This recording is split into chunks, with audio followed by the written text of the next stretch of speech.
Paranormal Dimensions is a regular feature on Mondays on the Paranormal UK radio network.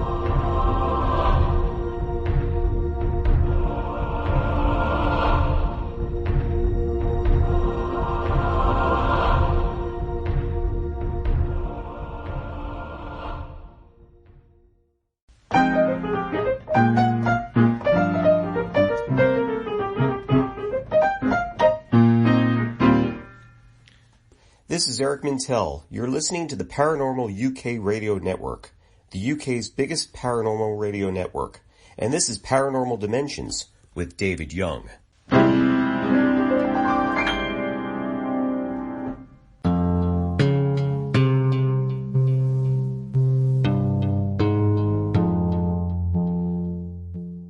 Hello and welcome to another Paranormal Dimensions. Thank you for that intro, Eric. Eric was a guest on the show last September. Apart from being a jazz musician, Eric's a paranormal investigator of the Bucks County Paranormal Investigations in Pennsylvania. So Eric was kind enough to make that intro for me. I've used it a couple of times, but I think in these dark times at the moment, a little bit of a tune doesn't go amiss. Okay, right, today's guest is Gail Webb. Gail has a couple of books that she's written. Her first book was Soul Searchers. Gail works within the dark and disturbing realms of the paranormal, where many other mediums dare not tread. Her book Soul Searchers is a compilation of her spine-chilling true life encounters with violent poltergeists, dark entities, possessive incubi, and missing persons. Right, let's welcome to the show Gail Webb. Hello, Gail. How are you? Hi David, how are you? Thank you for the invite. Oh, it's especially to talk to you. We haven't spoken for, probably a couple of years now, isn't it? I think the first time we met was in the middle of the night in Rendlesham Woods, and it's not being rude, everyone. It's under a blanket of stars, David. It was. I think it was about 2:00 in the morning, wasn't it? I think I was wandering around with Brenda Butler and a couple of others. And, yeah, our favourite place. Yeah. Have you been there recently? Not in the last year, but the last time I did go was rather interesting. I took a small group up there with me. I didn't meet Brenda, I didn't see anyone at that time, but I did meet up with Chris at Eastgate, and he was on his own, and we were walking up to the ridge, and I asked him if he wanted to accompany us, and he did. And we were just going round to the Farmer's Field area where there's been lots of sightings of this UFO in the 1980s, where it happened, sort of thing. And there was this large red sphere up in the sky. It wasn't from any buildings. There is no buildings there. There's nothing that could have reflected it. It was completely round, symmetrical. It was completely round. It wasn't as large as the moon. It was much lower in the sky. If you can imagine a block of flats, it was that high. It was very clear. It was pulsating in and out. Well, we were dumbstruck. And as I was just trying to get from my rucksack my camera and everything to try and take a picture of it, I'd seen this laser beam shooting from one of the people that I'd accompanied with, and the green laser beam went and shot this red sphere. It then disappeared at a very fast rate of knots, and sadly Chris had taken a laser gun, which I didn't know, and I'd asked him why he felt he needed to do that, and he said just to let them know I was here. What a and shame. Of course, that was the week that Chris had died. Right. Yeah, because I mean that was right. Yeah, Chris Nash we were talking about. He's a friend of ours. That's yeah, bless him. Yeah. And it was a few days after that, whilst leaving the Rendlesham Forest on his way home. Car Gosh. Yeah. Yeah, I went to his funeral, actually. It's very, very sad. Yeah. I say, Yeah, but it seems such a long time ago, and it wasn't, was it? It was, I suppose it was sort of year and a half now, wasn't it? Something like that. yeah, 18 months, that sort of thing. It was a really clear night, and Yeah. several people with me were witness to this incident in particular. Because I know Brenda often talks about the red spheres, you know, on the paths. But I saw this red sphere, and it was huge, but not as big as the moon or a planet or anything. And it was certainly nowhere near as high. It wasn't in the stars. It was, as I say, above a sort of height of a block of flats. And it was just, you know, strange, deathly quiet, which it often is there in the forest. Oh, definitely, And yeah. by the time I'd got my picture, as I say, the laser had shot into it, and I'd never seen anything move at such a fast rate of knots. It just gone. Yeah, that was Chris though, wasn't it? He always had all his bright lights going, and you know, Yeah. he used to light all the woods up. I just Which wondered, Brenda I've didn't like always very wondered, much. what would have happened if that laser gun hadn't have shot that? Because it was letting us know that, you know, whatever that was, it was aware of us. Yeah. And that was about 2:30 in the morning on a clear full moon, you know, and if anyone's ever been there are no buildings at the back there to reflect anything. No. Over pitch that black, area. Yeah. Yeah. I know, Chris was always messaging me when he was up at the woods. He was saying, "Hello, Mr. Young," and all that. And the night, actually, the night or the morning that he died, he had actually messaged me that night.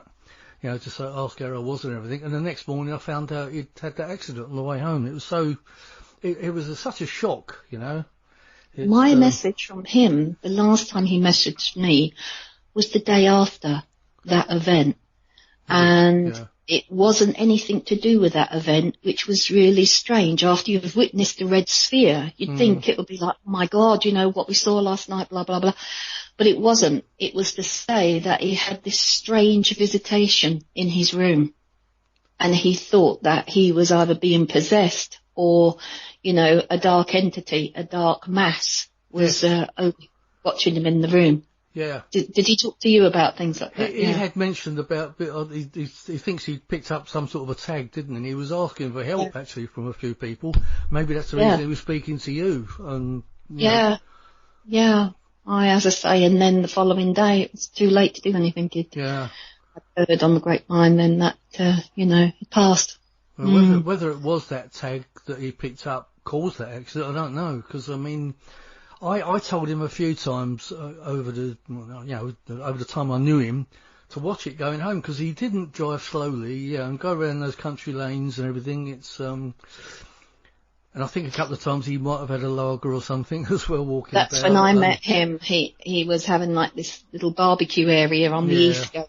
He was cold. It was a cold night, and so I'd asked him if he got a warm drink, because I could see a couple of cans of lager next to him, and he said no, and he was cold. So I said, join us. We're going up to the ridge, and we shared our food and our hot soup and coffee with him.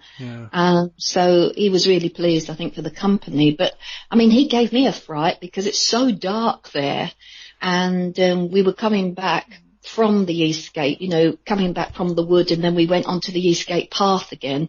And that's why I felt a movement behind me, and I looked at the East Gate there, and I could see some action, some movement. And as I walked up to it, I sort of said hello, and it was like, hello, Gail. To see him appearing out. And I thought, he did. Yeah, from the shadows there. Because I've seen some very strange things up there, mist just appearing. Oh, sure, yeah. I think we all have, haven't we? You're taking pictures, and you take pictures of things that are not there, and they're in the picture. You know, like these strange mists and shapes and orbs and. Well, funny enough, I think there were 7 of us. There were 7 of us that night, not including Chris, because we hadn't met up with Chris at that time. And they were all individually taking the pictures around them, and we were starting to see anomalies and orbs and amazing colours and things. And then one by one, the group took a picture of the group. But there was 8 in the group pictured, not 7. Is that strange picture of somebody? I seem to remember a picture like that. Yeah, with that strange person there Yeah. that nobody It recognised. was the odd person there. Yeah, And I've so seen that photo. That Yeah. was weird. It was, because I was like counting everyone, and that was before actually we met up with Chris. That was as we were walking down from out of the wood into the East Gate area. So, and I was sort of like looking at it, and I said, hang on a minute, how many people do you see in this photograph? And they said, 8. I said, well, actually, if one's left the group and taken a picture of the group, there should only be 6, but now there's 8 in the but group. wasn't it somebody that nobody really recognised in that group as well? Yeah, Which that's was right. strange. I'll tell Because you we were what, looking at the clothes we were wearing and everything, you know, and it's like, who the hell is that then? And it was pretty tall. The person was very tall. Yeah. The tallest person in that group was 6'4", and it towered above him. Wow. I'll say, if you don't mind, you have to send me that picture, and I'll put it on the page when, for the anyone's listening to this show can have a look at it on the Paranormal Dimensions page. Yeah, if you can find it, it'd be great. It's definitely one of those do-do-do-do moments. Yeah. Anyway, the Rendlesham Woods in Suffolk, everybody. It's really weird. That's where the 1980 UFO incident occurred, and I'm talking really for our listeners abroad, US listeners. There's a lot goes on at Rendlesham Woods still today, as you've just heard from Gail. But anyway, I suppose we ought to leave that bit there and start talking a bit more about you, hadn't we? Otherwise, we're talking about. That's you've had a book out previously, the Soul Searchers, which is the Soul Searchers. Yeah, that was my first book. Yep, that was in 2016. That's right. I mean, if I can write a book, because it takes all my time to write a shopping list. So honestly, if I could write a book, anyone could write a book. But my clients and people I know had said, you do amazing sort of interesting things, not just the readings, but the cases and things that I've worked on. And they said, you should put it down for other people's enjoyment and interest and insight and knowledge, of course. So I did. I chose 10 different chapters because they're all entirely different about the different cases that I've worked on. So that Soul Searchers came out in 2016, and in there are 10 chapters from the actual clients. Some names I have changed because they've requested me to do that, but others have said, no, I don't mind you using my actual names. So I have had some pseudonyms and others are the actual names. But what has not been tampered in any way is the actual story, the content of the story. It's not been fabricated or exaggerated in any way. And when I was writing this, especially the first chapter, I was a bit worried about whether to get that out or not. And I thought, look, it's someone's torment. So, get it out there. And I did. And I'd received, when people had read this book, I received lots of box messages, on social media and everything, saying that they themselves have encountered this. That's the night visitor that I'm referring to, chapter 1. And it's about an incubus, which is a spirit that has passed over but not gone through into the light. So it still has earthy kind of feelings, emotions, and it refuses to go forward through the tunnel of light into the astral. And so it's in what we call a holding bay on the first part of the astral. Oh. There is no way that soul, unless they're ready to forward and go onto the next levels, they're in like a departure lounge, I call it. I've referred to it like in an airport. Yeah. So you've gone to the airport to make your journey and you're waiting for your flight to your destination, which is the astral. So you're waiting in the departure lounge, but because the person, the soul, is not ready to for whatever reason, and that often is because there is a desire to remain closely connected to the earth plane for whatever reason, and these are strong emotions, then they will not be allowed to go on to the next astral, which is where our loved ones will reside. That's actually quite interesting. So they're actually given a choice, do you think? No. Or It's not a choice. Well, I'll tell you what the reason I'm saying that is, before I knew my wife years ago, she died about 2 or 3 times, I think, on the way to the hospital because she's got asthma. She actually did die, and she remembers going into like a light and she remembers getting to somewhere, and she was given a choice as to whether to come back or not. Oh yeah, no, that you do have a choice when you're in the higher astral. Now, because obviously your wife Jill had not done anything to hurt anyone during her lifetime, she would have that choice. But when you have been the Myra Hindleys of the world, for instance, then you are not given that choice unless you have you repent. You have a panoramic view of how you've affected other people in your life, good, bad, and indifferent, And if, like the Myra Hindleys, where, she committed so many child murders, she just was blasé, I don't know where they're buried, I don't know, there's so many of them, there's so much a big area. Her soul was vile.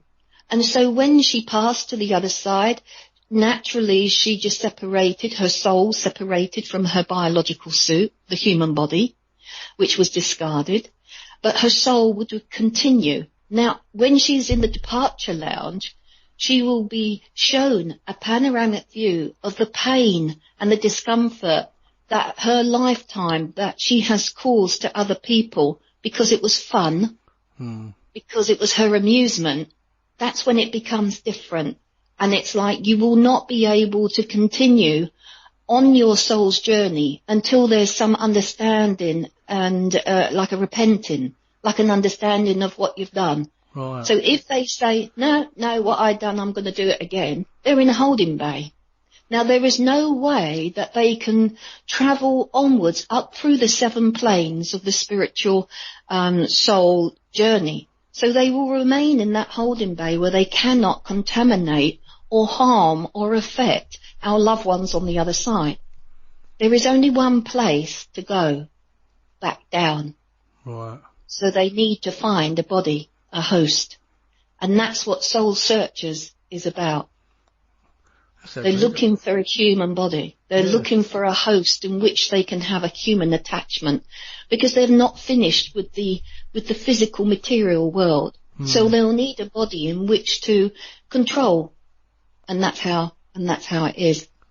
And they'll keep repeating the scenario until they can find either a body or until they agree to go through this form of counselling, an understanding and an awareness of their actions, of the pain that they've caused because of their fun. That's very interesting, actually. I mean, I don't know how much you know about it, but we hear a lot about the reptilians controlling the I don't know if you believe in all that, or if you've got any opinions of it, but is that what we're talking about here? They're the controlling entities behind us? There are many different life forms, and what was interesting, which is in the book Beyond the Veil. Beyond the Veil is the book that the last book I wrote, which came out just before Christmas. It's only a little stocking filler one, but it's quite interesting with a different sort of edge on from Soul Searchers. It's much lighter.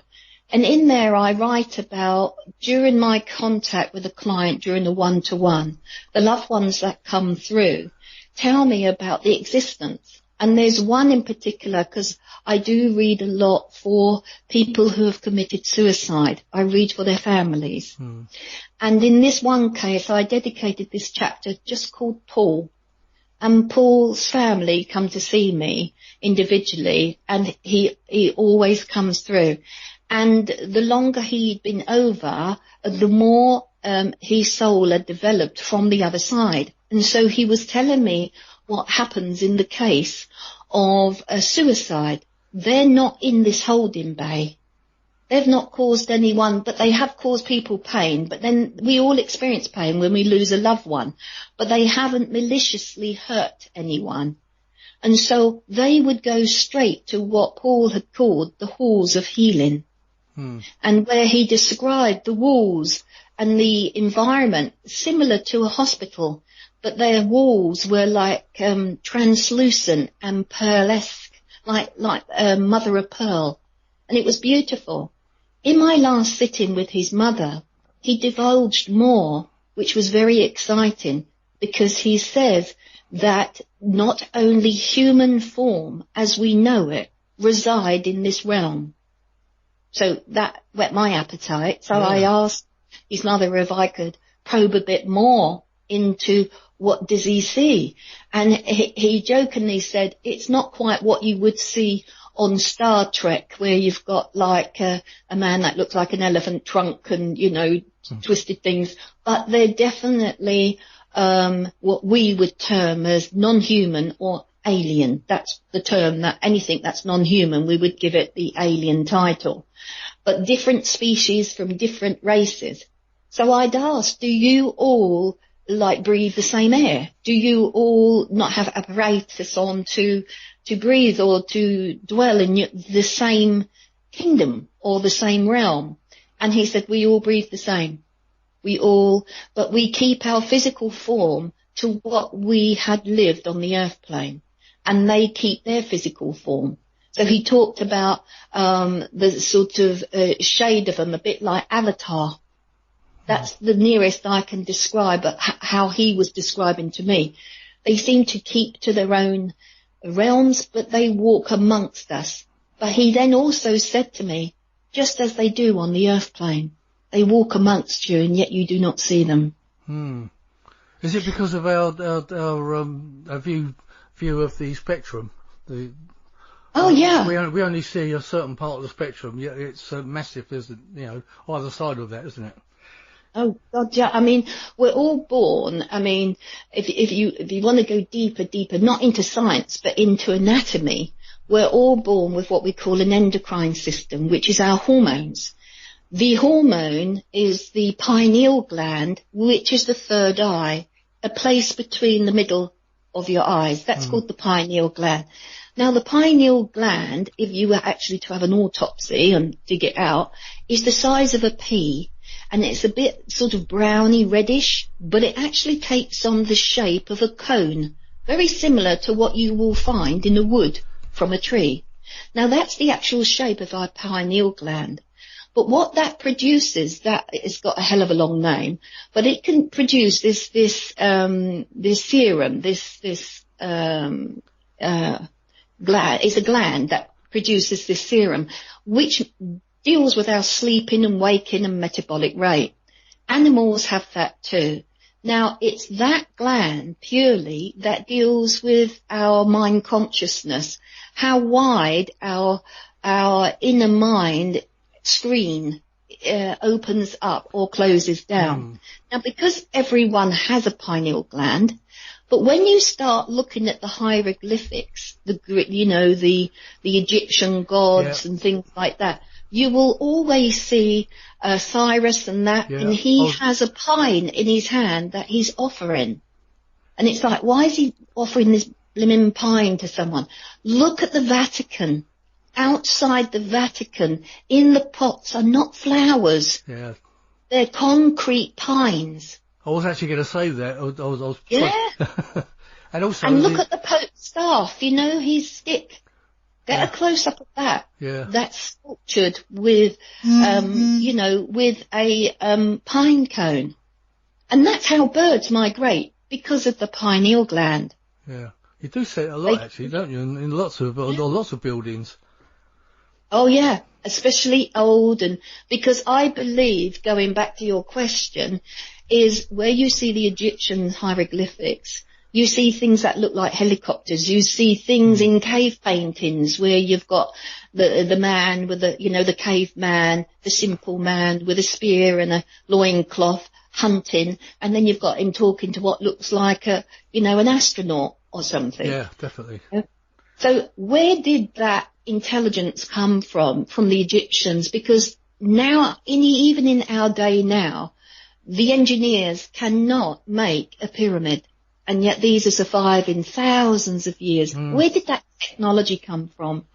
Or even, acupuncture, acupressure, that's all reflexology. That's all from those times. Yeah, Where did that knowledge come from? Yeah, they must have had a knowledge of the nervous system and everything else, mustn't they, to have known all that?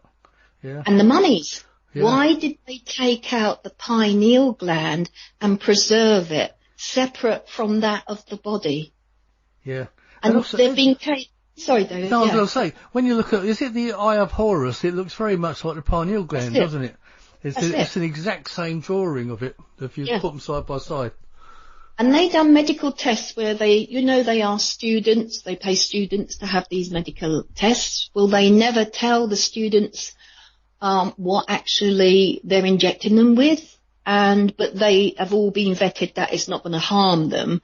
And out of these 20 students, they each injected these 20 students with quite a large amount of this serum from what is produced with the pineal gland.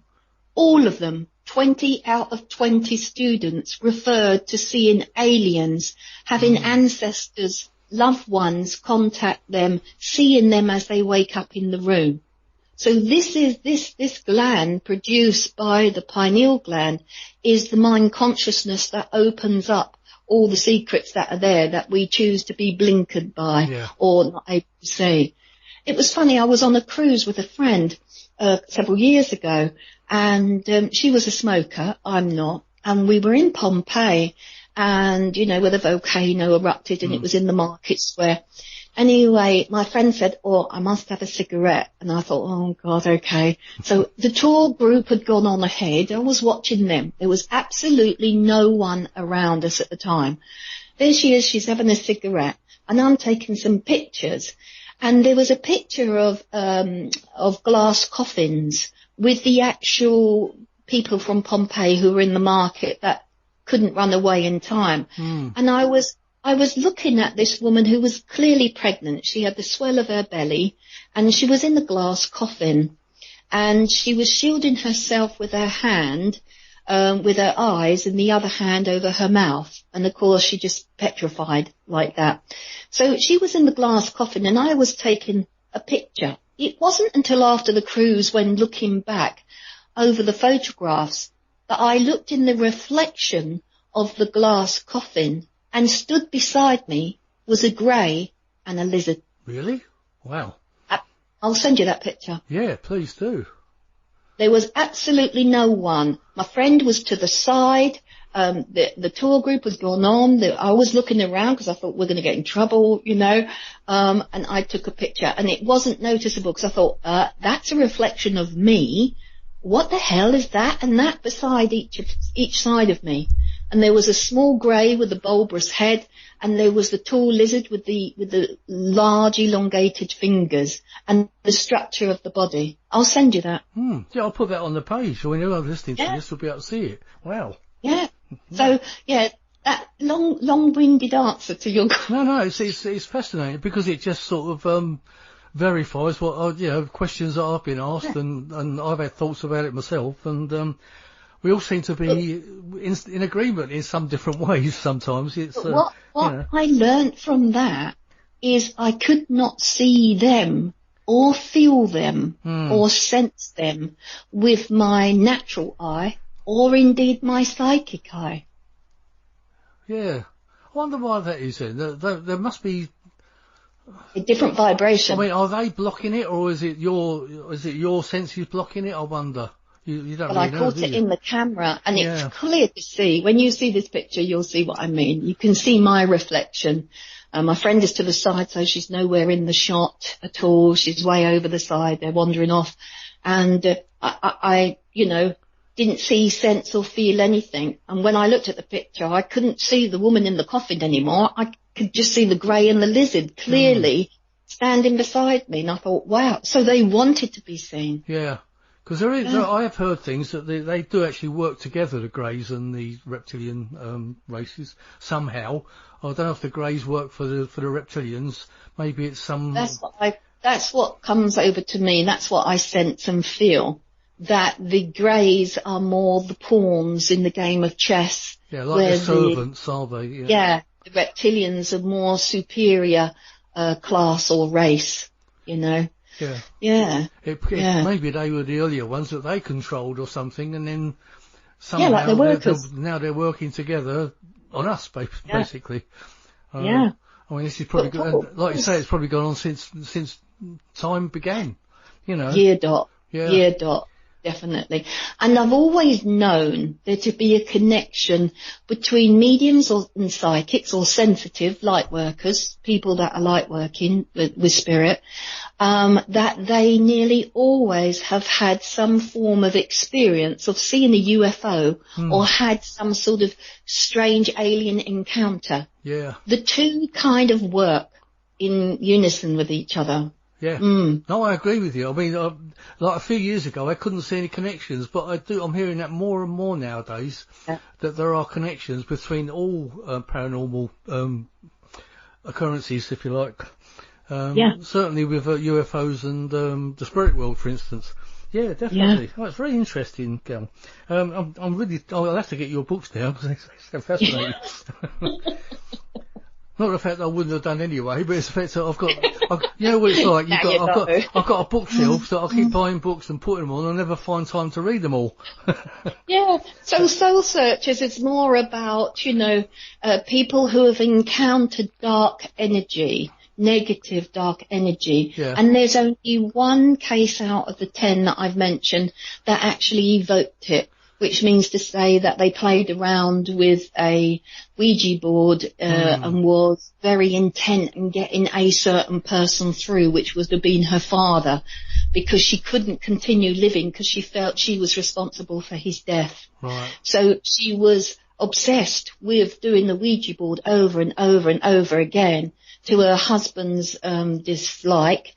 But as soon as he'd gone out to work, she actually started doing this, and that brought trouble to her door from the other side because she invited it. It's like a party. Right. Do come in, and so there's only one of those cases that was actually provoked. The others were just normal people going about their business from completely different forms of life. So, sorry, I mean, as soon as you mention Ouija boards, what is your opinion of them? Do you think they're evil, or is it just the way they're used?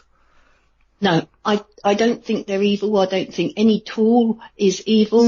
I think what it is, it's within the mind consciousness of the person who's doing it, who's conducting it. Right. I feel that there's always any trip, anything that you do, there's always a clunk click. There's always the sort of grounding protection. There's always like the 10 Commandments before you do anything spiritual. Because if the person is slightly hinged, highly emotional, in the case of the one that I've just described, then you're going in with that mindset immediately. You're going in with that energy. You're also going in, so you're not in control. So I don't feel it's anything. She could have been sat there with a glass of beer, basically, and she would have still been inviting that in that respect. But Ouija boards are just another tool. Yeah. But because it's depicted on the films and the horrors, like, oh my God, Ouija and talking into mirrors and things like that. But it's of the mindset. It's the vibration of the person who's conducting that. So if anyone's listening and they want to embark on that, go with someone who's used to controlling these certain conditions. Yeah. I hate to see, these paranormal shows where they're abusive to the other side, where, especially, where there's been like poltergeist activity and they've been frightened, the family have been frightened, and they've called in a Ghostbuster or a paranormal investigator. And then you see them with their equipment, and then you see them shouting profanity to the things. Come on then, do this, show me, hit me if you want to hit me, this, that and the other. And it's like, why are they even doing that? The way that a spirit or a ghost or whatever you want to defer them to be is showing you that they're there. It's a sign that they want attention. So, it's an unfinished story. It's something that they're wanting to say. It's not always deemed as being negative. Just is the knowledge that we have, or the lack of knowledge that we have. So the fear sets in because it's like, that's not normal to have a telly crash off the wall or pictures flying around. It's getting your attention though. Yeah. It's drawing your attention. And there is a fallacy, because in most of my cases, they're actually in properties that are new, not old, new. Right. Because of what was there before type of thing?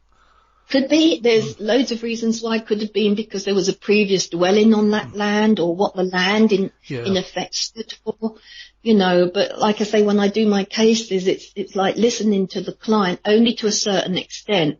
My guides come in immediately when I'm on the phone to someone and they say, I've been referred to you by the church, or can you help me? And then I'll just take their name and their address, and, inside my mind, my screen from my guides will put a thumb up or a thumb down to say, we'll take this case. Right. We'll take this on. So I refer to my clients as like my guides. They are my guides, and I'm guided by them from my own protection as well. Sure. You've got to be mindful.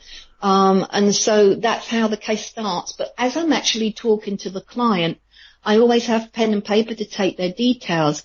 And as I'm talking, it's almost like a form of remote writing or artwork. I'm actually writing names or dates. I'm drawing pictures, and it's like pieces of a puzzle. And that's how I explain it, how my guides work with me on a case. So when I'm actually on the case, all these pieces of the puzzle all come into the main body of the actual story of what's going off.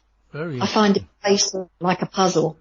So the whole book of Soul Searchers is about how I work, and about the 10 cases in there that are all local to me, which is Hertfordshire, Bedfordshire and Cambridgeshire. So it is interesting, but I just follow the lead of what my guides ask me to do. Yeah, it sounds fascinating. Well, I suppose it's an ideal point to mention your website. You've got Pure Spiritual, isn't it called?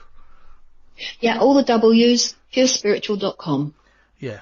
It deals in iridology. Now, what's iridology? It's a new one on me. It's, a lot of people sort of, when they hear that, they think, oh, how could you do that? But it's not colonic irrigation. Oh, right, okay. They always frown and go, I wish I'd never asked. No. It's actually your eyes. Oh, is it? Yeah. So it works on the basis like reflexology, but we have a left and right eye, or most of us do, and we have a pupil and the colour of our eyes. So that's the iridology. That's the colour, the iris. But we have the whites of our eyes, which is our sclera. So I'm an iridologist and a sclerologist. Couldn't say that quick. Yeah. Well, I've learned something today then. Yeah. I'll have to have a look at the site and read a bit more about it. It also says about psychic and spiritual readings, which you've already got into a little bit here. Yeah. Now, Hopi ear treatment, what is that? Now that is, they're all old, they're all ancient. These are not modern things that I do. Is that like an ear massage type of thing? No, it's actually a candle that you stick in your ear and you light. Oh, right. Really? Now, Hopi comes from the Indian tribe, the Hopi tribe. Yeah. And obviously they're all sitting around the campfire, and how these things get found, I do not know. I wasn't there at the time, so. No. So how they've derived from the ears being the balance of our human anatomy and everything else, and it's the nearest thing into our brain, that with our eyes and our ears. When we have like tinnitus or sinusitis or migraines, common colds, head colds, that sort of thing, this is where the Hopi ear treatment really is good, because it is the canal that goes from the ear, the labyrinth of the ear canal, into the base of the brain. Right. So they're about 12 inch in height, and at the bottom they're rolled, and it's rolled honey, hardened. And in the bottom you have like a little grommet, so it's like a little cap which is ceramic with little holes in it, like a perforator. And then you have a red line written on the actual shaft of the Hopi ear. So your client's laying down on their side, and you place like a towel or a cloth around their ear. You remain with the client at all times, and you press down the candle into their ear to its deep down as much as it can be into the ear canal, and you light the top of it. So it's a constant flame. So the therapist would stay holding this candle right down to the red marker on the candle. Then you douse it in water. When you open up the shaft of what's left, in there is the debris, what's come out from the ear canal or the base of the brain there. Wow. So it helps to relieve anything to do with your balance. So if you're going on a cruise or you're going on a boat or something, oh God, I'm not very good with that. That's really ideal to have that because it aligns the balance. So when you think of a seesaw, if there's too much earwax or debris in one side, you're going to get this disjointed balance because it's weighing heavier one side than the other side. So it's a range of that. So that it was the Hopi ear, the Hopi tribe, the American tribe, Hopi, Red Indians. Yeah, I wonder how they discovered that. I mean, I was actually, when you mentioned about pushing the candle into the ear as far as possible, I was actually thinking it's going towards the pineal gland, and you know, Absolutely. Is it something to do with that? You're getting into that vicinity. I know you're nowhere near it really, but yeah, it's all that general area, and the eyes in the iridology tell us what's going off biologically inside our bodies, just with the eyes. Just by the colour of your eyes tells us what our disposition is. Does it? I think you've got blue eyes, No, haven't I've you? got brown eyes. Brown eyes. Yeah, it was okay, dark. Okay, but the brown eye is called the hematogenic, which means that your forefathers come from a hot country. When you look at people who derive from a hot country, Asia, Italians, Indians, you know, they have the dark eye. It's because it's like a natural sunglasses into the light to the brain. If you were to get, what colour eyes has Jill got? She's got like a green eye, or a hazel eye. Okay, so that's a biliary. So you would be less light sensitive than she would be. That's true. Yeah, she's very sensitive to the light.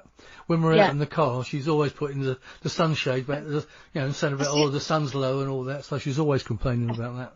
Yeah, but it doesn't and bother me. The eye is the lymphatic eye. Yeah. So they're even more light sensitive, but they would come from cold countries because of the coolness of the eye. So each eye colour, they're the three basic colours, each have their own, physical body parts that relate to that colour of the eye. Yeah. Now I did know that brown was supposed to be more less sensitive to the sun. Yeah. But I didn't know the reasons why. But you've made it a little bit more clearer. That's interesting. But, now, when you look at aliens and you look at the greys and you look at the big wraparound eyes, they don't have different coloured irises, or they're not depicted as being different colour. They're all black.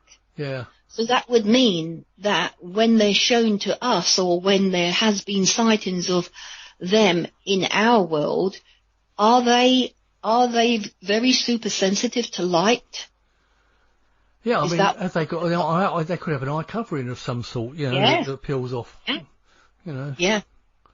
Yeah, exactly. I suppose until we've got one on a table, not the fake alien autopsy, but yeah. Yeah, the 80s did a lot of things like that. Yeah. Well, I know Spiros, the man that did it, so that's quite an interesting thing, actually. Actually, if it all takes place, if we can all get out of jail in our homes, in Woodbridge, there's going to be a presentation for the alien autopsy, if it can go ahead. That's at the end of July. Where is? So you might find that interesting. Anyway, going down this list, it says stress management. Now, you did a lot of stress management, helping people. I think everyone's a bit stressful at this time. Definitely. It worries me not, for some we can get on with DIY or, whatever we're doing, but for others it's absolutely lockdown is a prison for them. Not to be social, not to have anyone coming around. They're already feeling isolated within their own mindset. Yeah. With this extra pressure on them, anxiety will be going through the roof. Yeah. And we're not talking about just this country, we're talking about basically worldwide, aren't we, worldwide. at the moment? Yeah, So anyone absolutely. listening to this country, you're going to know what we're talking about. Yeah. You know.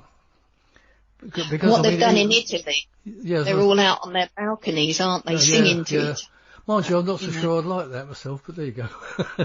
But no, I know. I suppose, I mean, also you've got like two factors in that. You've got people that will be pleased to be staying at home, and you've got other people that may be stuck with somebody in a home, and that's it. You know, and they can't get away from them. You know, I mean, there's going to be people out there that are maybe on the verge of divorcing or whatever, and they can't because they're supposed to be staying at home. And there's also going to be children that are maybe torn between two families, and there's such a lot of problems out there this is going to be caused, financial. Yeah, financial. How are they going to pay their mortgage if they do not work? Yeah. How is the government going to pay everyone's mortgage or 3 months off the rates bill for everyone in the world? You know what everyone thinks? Yeah, I don't know where all this money suddenly come from, and I can't believe that there's something more to all this than just the virus. That's my belief anyway. Well, it was in the Dean Koontz book, wasn't it? Yeah. From about what clearly said. Was that late? What's that? 78 or something, wasn't it? Or something? Yeah. Here we go with the 80s again. Yeah. But it was, and it was said in the year 2020 that there will be an airborne virus, and everything. But they said it will go away, and then it will reappear 10 years later, but not be as strong, and then will disappear for good. But when I was doing a reading the other day, I brought through her father, and he said to his daughter, "Do not worry, you're going to be okay. This is man-made. It's chemical warfare, and this is man-made, but you will be okay." And then he says, 10 weeks, and then he said, it was already in the UK in December. Yeah, I believe that too, because I think there was a lot of very strong bugs it seemed like bugs going around, just before Christmas. A lot of people were going down with really bad colds. I had it, Jill had it, and it seemed to go, and then it came back again in the new year. So I'm pretty sure that something was going around then anyway. Whether it's the same thing, I mean, obviously we can't tell, but no. That's the thing. And it's a bit like all the mysteries, like the Malaysian Airlines. That gets to me, you know. Yeah. That really, that in my opinion, my feeling, that was premeditated. That was shot down. You know, taken out. But I'm not seeing a wreck. I don't feel that there's anything in water. Right. You know? I feel that was... Because there was talk that was probably taken and landed somewhere, wasn't it, rather than going crashing in the water? Because it's never been found, has it, since? Was there 12 people on board, 12 individuals that were very, I don't know what they called them, I can't think of the name, but 12 individuals very good at IT and things like that. And so they wanted them. But there's never been any witness to an explosion in the air. They've done the sea, land, and nothing. No debris at all has floated up from the water. I don't believe that it was taken down. I believe that it was that they were alive, that it was hostage, that it was premeditated. You've only got to look at the pilot who opted to go on that schedule, and he'd never flown a plane like that, but they allowed it to happen. And on his simulator, when they went into the pilot's accommodation, his simulator that he was using there was for a small island, to land on a small flat island. You know, and they believed that the longitude and latitude was an island that was owned by the American Air Base. Right. So they could well be secreted away somewhere. In the middle of the Indian Ocean. And on their last known flight path, they were going in the opposite direction. And it took forever to find the black box, which we never saw. We just they told us, Well, and then that's right. Yeah, it they run say out they found it, sending yeah. bleeping sounds. Yeah, no, another conspiracy. Yeah. But we're never going to know all these answers. Well, unfortunately, without actually hard evidence, no, it's just what it is. It's just a conspiracy theory, isn't it? You know, it's that's all we can do sometimes.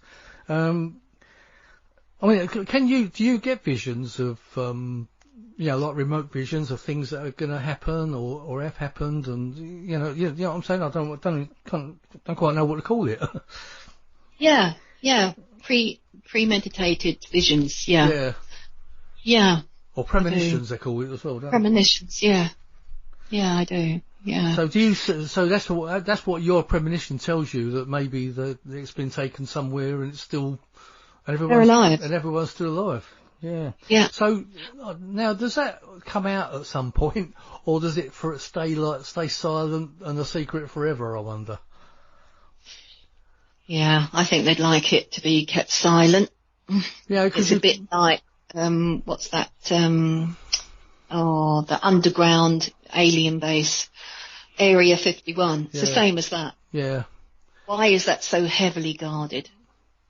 Yeah, I know. There's so many puzzles. I mean, there's also, I've seen things about the spacecraft that blew up with 7 astronauts aboard. You know, the females. What year was that? Yeah. That was about 85, 86, wasn't it? Something like that. Yeah. And yet you see photos that are supposed to be these people that are still alive. So whether I can believe that, I don't know. I'd find that that's so hard to believe that it can't. You know, that it wouldn't have come out publicly somehow. You know. You think it'd leak, wouldn't you? Yeah, I mean, I just can't believe that something like, I mean, are these people really just look like those people, or is it just all fake stuff? I really don't get it, you know. Yeah. I can't get my head around it sometimes. It's the same mystery of Lady Diana, isn't it? Yeah, well, I believe she was murdered, I mean, but we won't go there. That's a whole other show. Yeah. But, it's all conspiracy. Yeah, and there's big connections to them all. When you sort of start putting them all together, there are connections to it all. I do believe that too. Anyway, we'll continue down this list. Mediumship circles. I know you do training sessions with people. I came to one once, and I was quite amazed with my results that I got. I think you were reading, didn't you? I think I gave you a reading, didn't I? Yeah, you did give me. Well, what we did, we did illustration, wasn't it? Yeah, we did some experiments and things, and we had to do. We had to find where a girl was murdered in America. That's it, a cold case file. Yeah, do you remember that one? And we had to come up with how she was murdered and things, and I was actually quite amazed with what I came out with personally. And also had to. It's an American cold case file. That's right. Yeah. See, I've still got my paperwork here somewhere. Oh yeah. But I'd like to come on some more, but having the time and everything else, and you're a bit of a way away. But there was also, we had to work out what was inside of everyone brought an object, didn't they, and put it into a box or a packet or whatever it was. And we all took the psychometry part of it. And I remember I think I had a purse or something of somebody's, and I came up with, I got visions of a bus and a bus driver, and the lady opposite me, she was saying, blimey, I think it was her granddad or something. It was a bus driver, a London bus driver. Because it was her purse you were holding. Yeah, but no one would have known that because it was all placed on a tray with a cloth. Yeah, we had to write it down, didn't we? What we were getting coming through. Yeah. Now, that blew my mind. I mean, how the hell that came into my mind, just by holding it? That to me, that proves something to me, that we've all got something within us. I mean, I don't think I'm psychic to any great extent. But obviously I must have something because I came up with that. But I think, where did you get that information from? Yeah, it must have come from somewhere. Yeah, I mean, exactly. Obviously I don't get, we all get the thing about, I must phone so-and-so, and then they phone, suddenly you get a call from them. I think that happens to everybody. But I think we've all got the psychic abilities within us. I think it's just a matter of developing them, isn't it? I mean, maybe I should have developed them years ago. I don't know. Well, we've all got a pineal gland. Yeah, that's true. And so therefore we all have the capacity to open our mind consciousness. Yeah. Lifestyle, changes things. Like, I'm often asked, are all children up to, say, age 5 psychic? Yeah, I agree with you. You know, or sensitive? I mean, the thing is, we do get closed off, don't we, by television programs and films and radio shows and everything else. I don't know if I ever told you this story. I might not have done. When I was a baby, I've mentioned it on this show a few times, so you'll have to forgive me if you've heard it before. When I was a child of probably about a year and a half, I was in my cot, and we lived in London at the time, and I was standing at the side of the cot, and into the room came this purple mist floating around the room. And I still... A mist. Yeah, like a purple mist. Oh, a mist. Yeah, sorry. Yeah, a purple mist came floating around the room, and it scared the life out. I was a child. I didn't know what ghosts were or anything, but I remember screaming at it and pointing, and my father came in, and he couldn't see this mist, but it came out and it swelled back out the door again. Now, that always stuck with me, that vision, and I said to my dad, obviously when I was in my teens, I said, do you remember that time when, and he seemed to be surprised that I still remembered it. And he said, yeah, I remember it, but I couldn't see anything. And I said, yeah, well, I mean, what do you think that was? Ectoplasm. Do you think that was some sort of a spirit? Yeah. It's the consistency of like a mild, like you call it, like a mist or a mild cigarette smoke. That sort of soft, that type of thing. It was like a purple mist float over it, yeah. But it was the colour of it, like the deep purple, which kind of always puzzled me. Right, okay. The colours of ectoplasm and the colours of orbs, like the little light anomalies that are often depicted in things. People often ask me, why have I got, orange orbs or whatever, purple, or like you've just said now, a purple mist? Actually, what it is, ectoplasm is produced, so you would be spiritual, you would be that way inclined anyway, but the environment or the room that you were in was obviously active. You were, how old did you say you were at the time? Probably about a year and a half. I was just around about the time when you're just starting to communicate with your parents, maybe talking little words and things, I can remember screaming, saying, I was almost saying, like, can't you see it, sort of thing.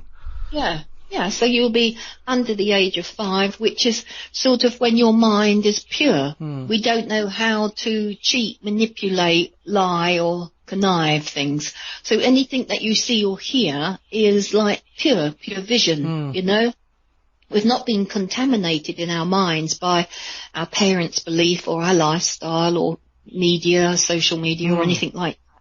So the colour changes because of the environment of the surroundings of the room. That's all it does. Yeah. There is no reference to a white orb being more superior than a purple orb or that. So it actually picks up, because like when I do the physical mediumship and I have like a spiritual cabinet, when my students go in the cabinet and they're doing physical, you see the ectoplasm that will come from areas in their body that's moist. Their eyes, their nose, the corners of the mouth. That's the moist areas on the face. Right. And so ectoplasm is caused by moisture, but also by ions in the air, electrons and things. Electromagnetic energy, and it forms itself in like a wispy mist, but it can come with different colours depending on the environment room. Right. They tried to check what was in ectoplasm from a medium, and 95% of that was from the medium, like the salt, the body odour. Yeah. No, and 5%, they've never been able to see what it was. As I say, I've mentioned ectoplasm on a few shows back when we were talking about ectoplasm. You remember in the old pictures from like the Edwardian or Georgian times, and you get these photographs of, and they look like they've been faked with lumps of plaster or something. But there is an actual ectoplasm. I mean, I've never actually seen an ectoplasm myself in any mediumship or anything like that, but I mean, I believe what you say, Gail. Obviously, just that I've never actually seen it myself. Maybe I ought to come to, see if I can get to one of your gatherings again. Yeah, and only, when I was doing a demonstration, I'll send you that picture as well, because we have the chakras, like the crown chakra and things like that. And my guide, we all have guides. That's a whole new subject again. But we all have guides, but they like just prefer to work internally or behind the scenes. But I've got an amazing picture with the crown chakra as I was doing a demonstration of physical mediumship. My crown chakra looked like a firework going off.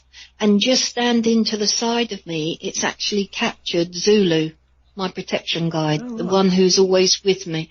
He's the one that would be with me when I was in the Soul Searchers book, when I was on the cases. So, and it actually has captured his features standing beside me. It is interesting to show you that picture. Yeah. Well, I know I've seen quite a few pictures on your page anyway. You do often put your transfiguration mediumship.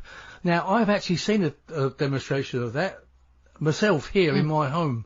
A friend of mine, Frank Willis, he was here in September, and he's a transfiguration medium, and he did a demonstration of it, and I was actually blown away. You actually saw his face changing, the shape of his face changing, and three people saw it, and I was blown away by it.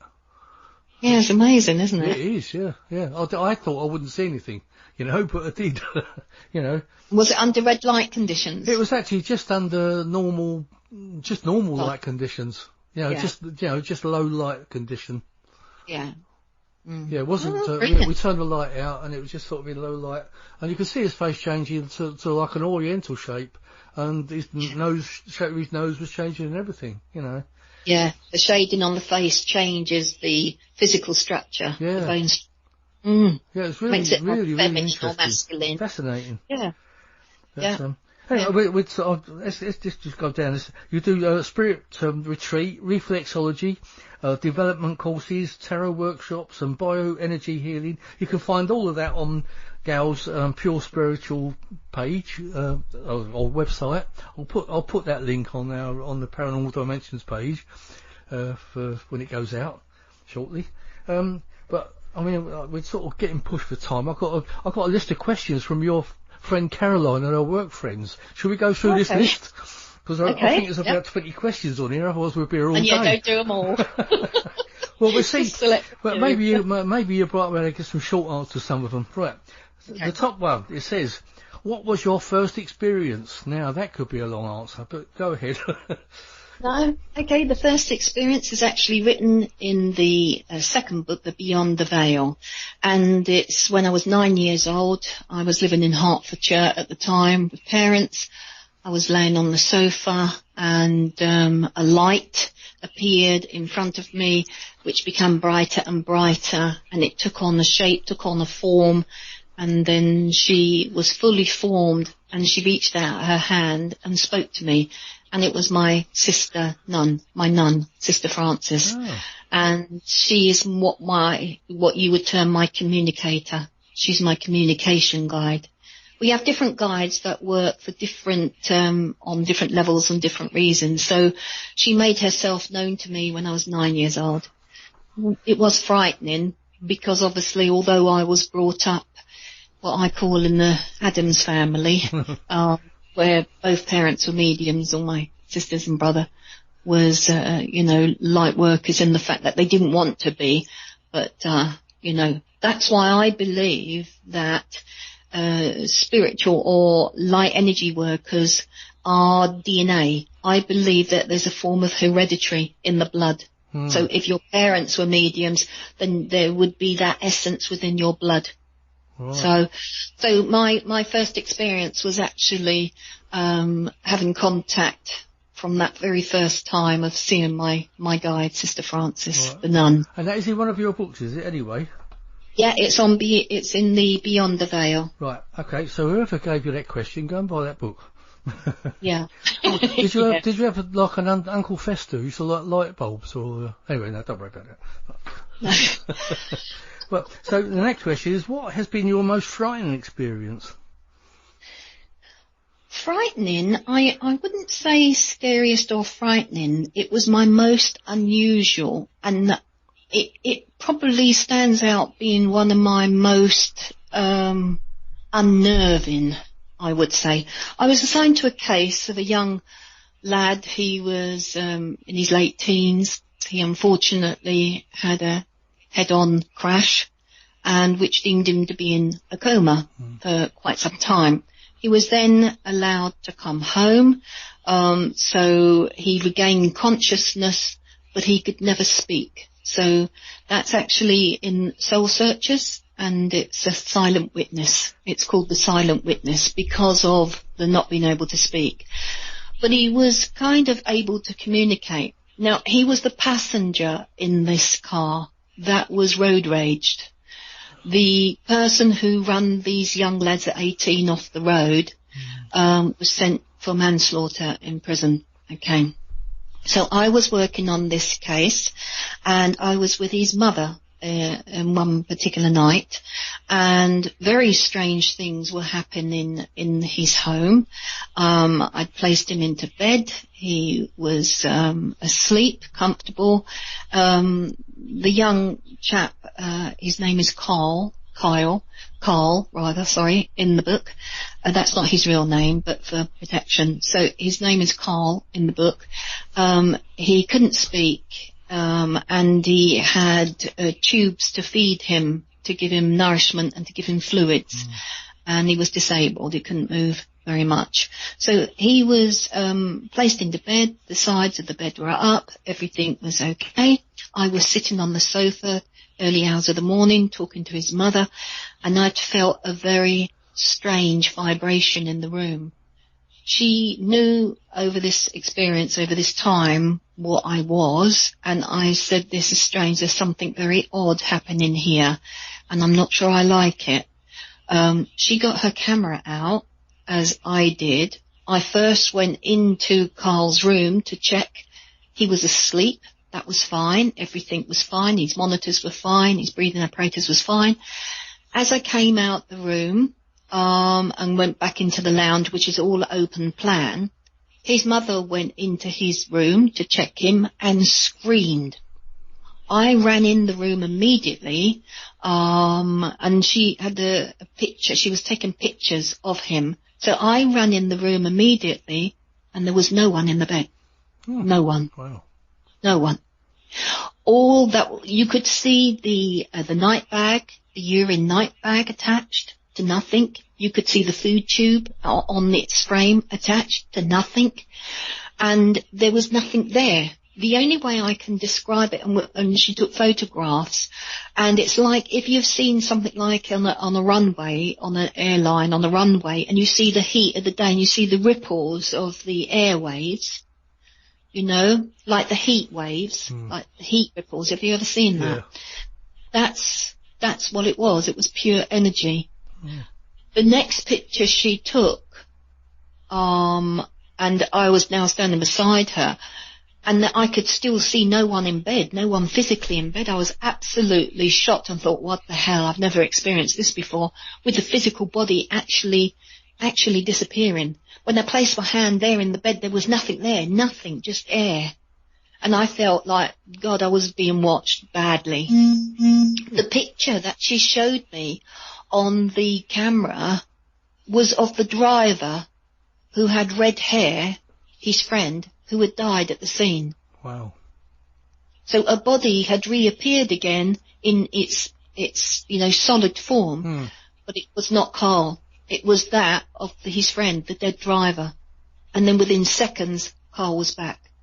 And she's got pictures of that. Oh, dear. That was the most unnerving. So I thought, what the hell? Was it his friend trying to get into his body? I don't know. But that was really unnerving. Yeah, very strange. Yes, Ooh. I wasn't scared. I was just like, what the hell? Yeah, it would make you wonder. Most unusual. Yeah. I mean, another question is, when do you think we'll have irrefutable proof of existence beyond our plane? I mean, you've already got your proof, and I've had enough proof I think most of us who have seen what we've seen or experienced and heard I think we've got our proof already. I think what this question means is, for everybody out there's a lot of people that don't believe, isn't there? Yeah. I think it's because they don't want to. Yeah. They're sort of safe in their little cocoon, with what they will accept and what they won't accept. Yeah. And I feel that's fine for them. That is fine for them. Then you've got the older souls who walk amongst us that have had many lives, that have seen many things over their different incarnations. And it's where they're more utilized to seeing certain things. So, you know, I do believe in reincarnation. I do believe that the soul is at different levels. So those that never have an encounter, UFO or spiritual, never want to, and never have, are like the young souls. Just to be in this existence on this plane that they call hell is enough for their first lesson. Yeah. So those that tend to have experiences of other dimensions, UFOs or anything strange or abnormal to most is not fabrication, it's not imagination. It's because they're more highly attuned, their soul is older. Yeah, they're open to more, it. Yeah. Yeah. It's like that thing, I want to believe, isn't it? I mean, the fact that, in fact, it becomes more than just belief. It becomes a knowing, doesn't it, rather than a belief in the end. Yeah. And the thing is, one doesn't go looking for it. No. It finds you. That's true, yeah. Next question was, in your experience, what percentage of the population are sensitive? I don't think there's any way of knowing that answer. I think no, and as I said, it's like it depended on the young souls, the reincarnating of souls and things like that. It's there's no sort of hard, fast answer. I don't think it just fluctuates to such a degree. So I mean, it's like what you said. I think everyone's sensitive. It's just a matter of degrees and how you want to develop it.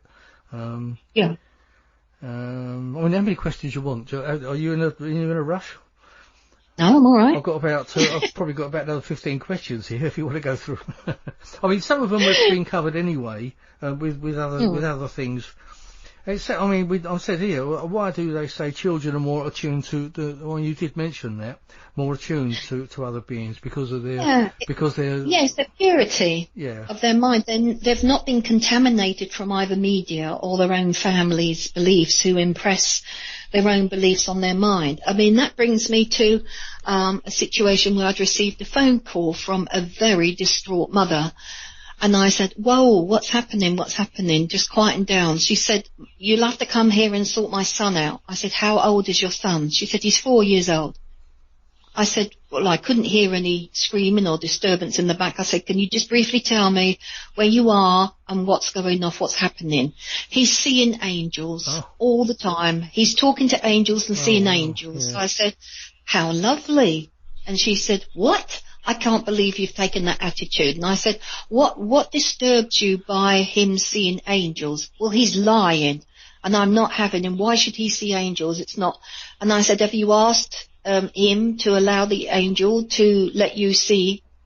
No, I don't want to do that. And I said, I don't feel there's anything wrong with your son here, but if you want me to come, I said, I tell you what I want you to do. Can you give him a camera? I said, where is he seeing these angels? She said, they come to him only in his bedroom. I said, give him a camera and ask him to take a picture of the angel for Mummy. So she went, I said, are you happy for him to do that? Yes. So he did that. She called me back within the hour and said, oh my God. And she sent me this picture of the most amazing angel. Wow. I just had a shiver go right down my spine. Yeah. Yeah. And you can see the door frame in his bedroom and the angel is well above that. So a door frame is like 7 foot or something. So the angel, you can see it looks like she's got something in her hand. It's like a V. It's like a V shape, like a really highlighted V. But when you think, if someone was standing in front of you and they had a book in their hand and they opened the book, it would create the V. See, again, we go back to a previous question. That was then her proof, wasn't it, that something is there? That's right. That's right. And why try and put in the son's mind, you're mad, don't be stupid, you've been naughty, this, that and the other. And all he's doing is telling her the truth. But, yeah, and it was validated. So it was on camera. There's no way a 4-year-old could fabricate the room to make it look like an angel floating around. I mean, also, if he was fabricating something, he wouldn't be saying angels. I think he'd be saying more like aliens or something like that, wouldn't he? Yeah, you know? yeah, exactly. Dinosaurs or anything. Something like that. 4-year-old boy. Yeah. Yeah. So, yeah, I think, so yeah, his mind wasn't, it was a role reversal. It was the child showing the parent how to have an open consciousness, an open mind to such things. Yeah. Don't poo-poo it just because you haven't witnessed it yourself. No. Oh, it's really amazing. Next question. It says, when you pass over, how will you let others know? Don't know how to answer. That's a bit of a difficult one, isn't it? I mean, do we all try to let others know we've passed over, I wonder? Yeah, I believe we do try and do things, but it's very hard for the families who, when I have people who have come to a sit-in for me, often the time I have a person on the other side who wants to communicate with them because they want to let, for instance, I had a client the other day. She'd had her reading. She affirmed the people that had come through for her and the information that was given.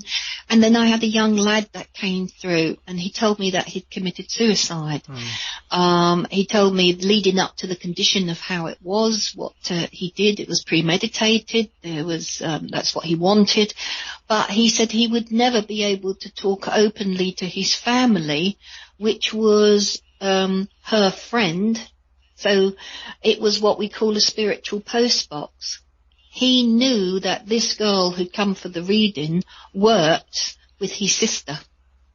And so therefore he's given me a message to give to her in the hope that she would relay that message to the sister. But because they were Catholic, strong, devout Catholics, they would never entertain such a thought, and specifically because it was a suicide. It was a taking of their own life. So therefore he wanted in that way to show that he was okay, that he's not been condemned from the act, that he's gone into the light and he's happy and he's safe. And the only way he knew he could get that message through was by delivering it through someone else who knew his sister that worked with her. Yeah, that's quite a beautiful story. Yeah. Spiritual postbox. Yeah. Well, the next one is, what was your funniest experience? If there is any funny ones in that sort of business. Well, they can be. Yeah, I mean, one comes to mind. It's again when I'm doing a one-to-one reading in my room here, and I had a recently bereaved wife, and I was bringing through her husband, and she was validating dates, times, memories that they'd shared, places they'd been to, and everything. And at the end of the reading, he was summing it up, he just stood to the side and he raised his hand and he showed me the Spock sign by separating his fingers, like the V. Yeah. And I looked and I laughed, and his wife was saying to me, "What's he doing? What's he showing you?" I said, he's got a real wacky sense of humour. She said, "Oh, he has. And I displayed my hand in the same way he was. And I said, he's like, giving you the V sign like this, by separating his index and middle fingers, And then, just then he turned around and he placed himself on a teletransporter and then just morphed away. There was none of this love you business, And I said, "Oh my God." And she said, "Oh, he was a real Trekkie. He was a Trek fan, Star Trek fan." Right. And he definitely had a warped sense of humour. So that came through, and that was rather funny, because when you're in contact, it's like you're just a communicator, you're just an answer machine. You forget the left part of the brain, the logic part, and you're thinking you can't dissect what you're receiving because you're just the radio communicator as such, and you don't dissect it at all. So I just relay exactly what I hear, see, feel and sense, and I just saw him doing this nanu sign. Yeah. And I think that was a different show, but I know what you mean. That was, yeah. Morgan Mindy. But it was like that sort of thing, you know, the V of the Star Trek. And then he got on what looked to be the top ring of a cooker, you know, and I thought, what the hell are they showing me in my mind here? So I described it. She's nodding, and she's nodding yes and laughing. She said, if you hadn't have brought that kind of sense of humour through, I could have doubted very much that was him. Right. Because that's exactly what he did just as he passed in his bed.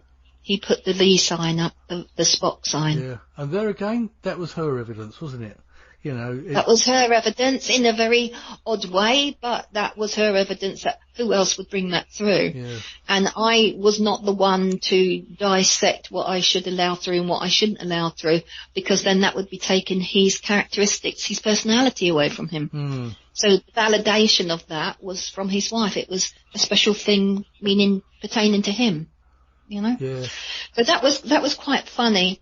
And my most, I suppose, heartwarming one that still stays with me is, I was going out with this chap some years ago, and he was awfully posh, and he took me home to meet his mum and dad, who were both awfully posh.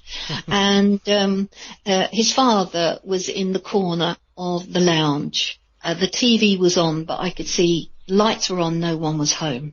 Something was going off with his father neurologically, you know. And anyway, I went in front of him and said hello and everything. And he looked at me, and he looked at the rug in front of him on the floor and said, do mind the birds, won't you? Oh, mind that little yellowfinch there, mind that bird. So I'm looking down, thinking there's actually some budgies loose or something, you know, in the house. And of course there was nothing. It was just a patterned carpet. So I looked up to my, the chap I was going out with at the time, and he just rolled his eyes. And his mother was like tutting, her husband. So I thought that was rather rude to start with. Anyway, they'd gone in the kitchen to make, me a drink, and I sat opposite his father, and I could see he was just looking at the blank wall. So I looked at the blank wall, and I just saw a blank wall. And then he said, aren't they beautiful? And that was the first time he spoke to me. So I'm looking at a blank wall, and I said, what a beautiful. He said, can you not see? So I then tuned into my guide, and I said, show me what he's seeing. And beyond that blank wall was the most beautiful garden and water feature and birds fluttering around in the water. And I looked at him and I said, I see. He said, do you see the garden? I said, I do. And he said, do you see the most exquisite birds? He said, I'm a bird watcher, and I've never seen a species of birds just like that. They're most beautiful. Anyway, they came in with a drink, and I was about to say something to them, and he just looked at me, and without visually talking, in his eyes and within his mind, he said, save your breath. Save your breath. The following week he died. I was going to say, was that his moving on experience? Yeah. Oh, that was really... Yeah. So at 2:30 in the morning, he was found. She'd got up to realise he wasn't around, and he just put a rug on his legs, and he was in his chair, wingback chair, and he was just looking at the blank wall with a smile on his face.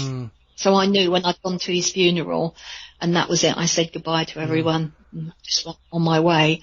I knew someone listened to him at the end. Yeah. Someone understood what he was talking about, and they took him to having dementia and talking a load of waffle. Yeah. Opened that own mind consciousness to what he was actually seeing. Yeah. I mean, isn't that a long way off? You know, like if it was like a week before, well, you do hear that it may be when someone's passing away, it's like within a few hours they see something. Would you be seeing? I mean, obviously he was seeing something, but it just seems such a long way off from when he did pass away. Yeah.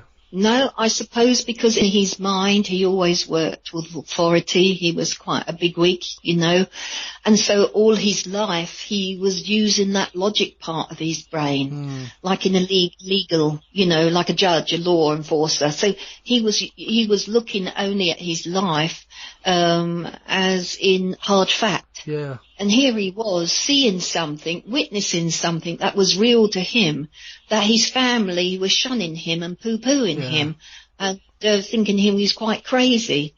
I mean, you know, but he'd found someone right at the end to say, I can see what you can see. I can see. Do you see that rose bush at the bottom there in the gut? And he looked at me and said, you can see the same as I can. Yeah. And I said, gee, look, you know, I knew then what they were showing him. Yeah. Maybe that seeing you and meeting you, maybe that was, maybe he'd been seeing that for quite a while, and that was a signal that he can move on now, maybe, you know. It was the recognition that he wasn't going crazy, that he seeing where he was going, because he loved his birds and garden, you know, so that's where he was going. He was going back home. Yeah, it's kind of sad and very beautiful at the same time, isn't it? Yeah. So that's my most heartwarming one, I would. Because as soon as the funeral was over, I just walked away from the family, and I feel like a bit like that film Chocolate, you know, where the wind comes and it drifts her around. I feel a bit like her. Yeah. I haven't seen that film, but I think I know what you mean. Yeah. So I feel I definitely met him, to go into that family, to chat with him, to give him that moment of recognition and realization, and the job was done. Yeah. So I think you're kind of sent to people and places and situations to leave that essence or to connect somehow. Oh, I definitely do believe that everything happens for a reason. You know, I think you were guided there to actually help that man. Yeah. Absolutely. Well, the next one is, what do you think of the way that the entertainment industry portray people attuned like yourself? It's a difficult question for you. I mean, I don't know how you want to take it, but because I mean, like, you do get different attitudes, don't you? You know, you do get like the pee taken out of you and things, and yeah. Well, the thing is, it's farcical. It's for entertainment. Yeah. A lot of the, I think in the early part when we were talking earlier on, you know, the way the paranormal ghost hunters, they try and G up the energy in order to get a reaction, from the other side for TV, really, you know, and they're not there to help the family. They're not actually there to help the soul on the other side, who is still in this holding bay, who is still wanting some sort of final ending for some reason. Yeah. So when they're G'ing it up, it's antagonizing it. With my stress management, I use my stress management in everyday readings, in my work as a medium, as a paranormal investigator myself. So I would be there with the client, and then I would tune in with the actual spirit, the entity, and find out why are they doing what they're doing, and are they aware of the consequences of how they're hurting the family. So I act as a communicator, but a spiritual advisor. So I would go in there to try and resolve the issue for the actual living people, or the person, or the family, and to try and also resolve the situation to do with the spirit, why they feel the need to be nasty or create havoc or drama. So I come in from a completely different mindset on that. Yeah. You know. So I think, you know, when you're watching paranormal shows on TV, you're expecting some sort of hype drama. And then when it does happen, then of course, when it does happen and there's something that's fallen off a chair's thrown across the room, it's like, well, the cameraman's just done that. So how can you portray really that on a TV? You can't really. You can't. You've got to be there at the time. Yeah. But, you know, if you were to film like the realization of what's going on, I mean, it's like when I was going back to Soul Searchers, at the time of these events, I had a small film company that were filming me like a fly on the wall documentary. And, of course, they kept out of the picture. They weren't interviewing me. So at the time of the recordings, I had to speak openly. I didn't have a microphone, but I spoke openly as if I was talking to an audience, like a fly on the wall, yeah? So I was explaining what I was feeling, what I was seeing, what I was sensing, and things like that. Now, there was, in the case of the missing person file, in the Soul Searchers, that was my very first case of a missing person scenario. And I'd explained to the client, I've never done this before. I'm not sure I'm the person to do this. I could probably bring through your loved ones. And they said, just try it. So I did, and I had a tape recorder, recording of that incident, you know. Anyway, the story is in Soul Searchers. It's Edward. And, what the film crew did at the end, when they listened to the recording, they asked the client, the family, where was the last known address that she talks about, the blue door, slam, bang, two men arguing, blue door, cracked glass. Because it was like me bringing through, step by step, everything, what had happened to the missing person. And when they went on to Google Earth, because I never knew where this took place, and in fact it was in Dundee. The actual missing person was from Dundee. I've never been to Dundee, so it was when you spoke earlier on about the remote viewing. I was remote viewing this through my psychic, through my guides. So the film crew had a meeting with the family with me present. They played my tape recording, and they'd gone on to Google Earth with the actual address, which I was never privy to, and they did the address and zoomed in with a little gingerbread man, you know, on the Google Earth, where you could turn it left and right, and there you could see it was a blue door. So number one, tick. And then they talked about, during my connection with my guides on the recording, it talked about me looking down on the road, which was a cobbled street, which I thought was highly unusual, but I mentioned exactly what I saw. And you could see the street, actually on Google Earth, that part of that road was cobbled. And then as it zoomed up, and as my recorder was relaying step by step, to the left, and his aunt had said, what do you see on the left? And I saw in my mind's eye, like the screen within my mind, a block of flats with 4 levels. And in Google Earth, they turned the gingerbread man round to the left, and they could see the name of the sign, the Shakespeare Road, which was brought through on the communication.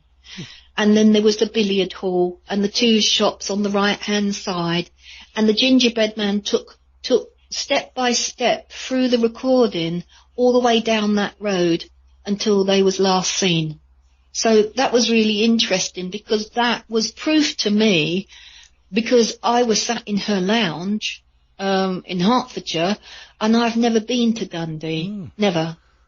So that was really interesting from that film crew's point of view, that I was never given the address, and they did that step by step, that mirror imaged exactly the recording. That's fascinating. That was freaky. Now I thought that was very freaky.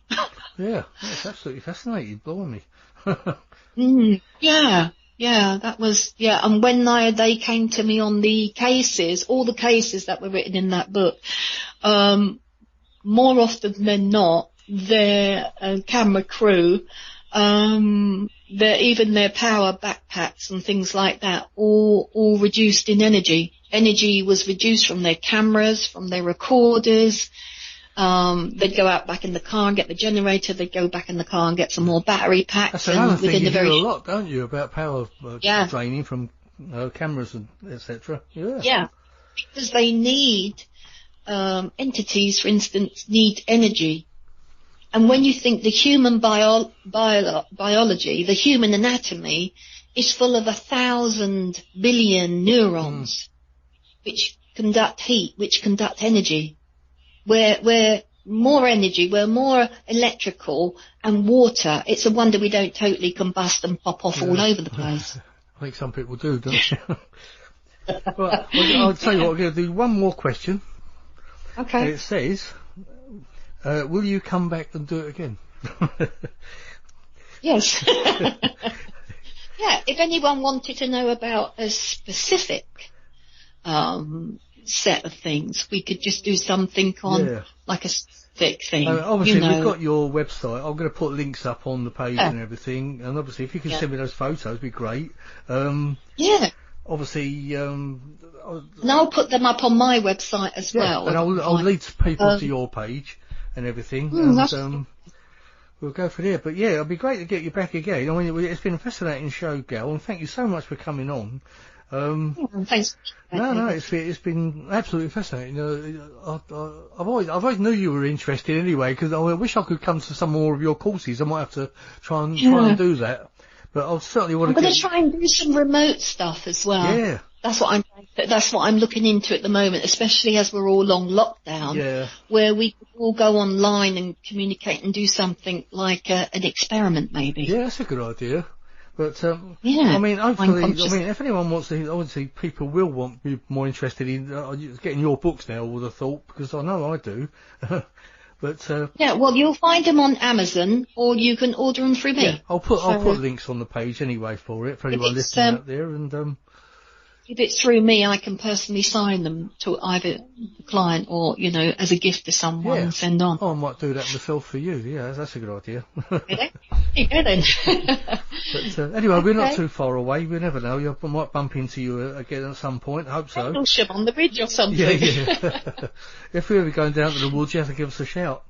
But anyway, Gil, once again, it's been brilliant having you on, and thanks very much for agreeing to come on, and it's been a fascinating talk and everything. And as I say, I hope you'll come back and do it again. Yeah, delighted to. And take care, you and Jill. Yeah, thank you. Stay safe. Anyway, you've been listening to the Paranormal UK Radio Network. I'm David Young. This is Paranormal Dimensions. Please tune in again next week. And thank you again, Gail, and hope to see you again soon. Take care. Bye. Well, you're spreading the word. Thank you. Bye-bye. Bye. For me, this is the kind of show that I like doing most, where you basically just have a freewheeling discussion, have a chance to go off on topics. That's what's going to make you an outstanding player in the field. Just keep doing it.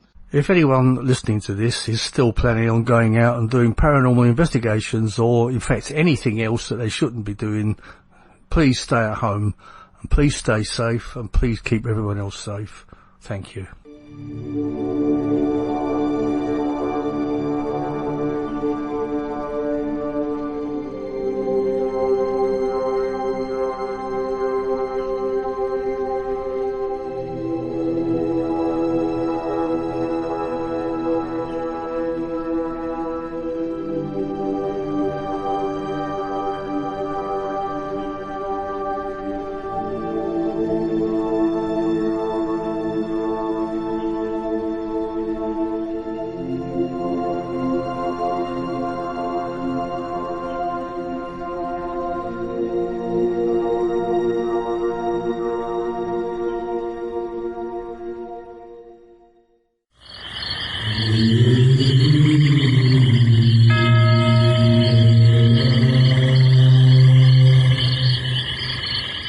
Paranormal Dimensions is a regular feature on Mondays on the Paranormal UK Radio Network.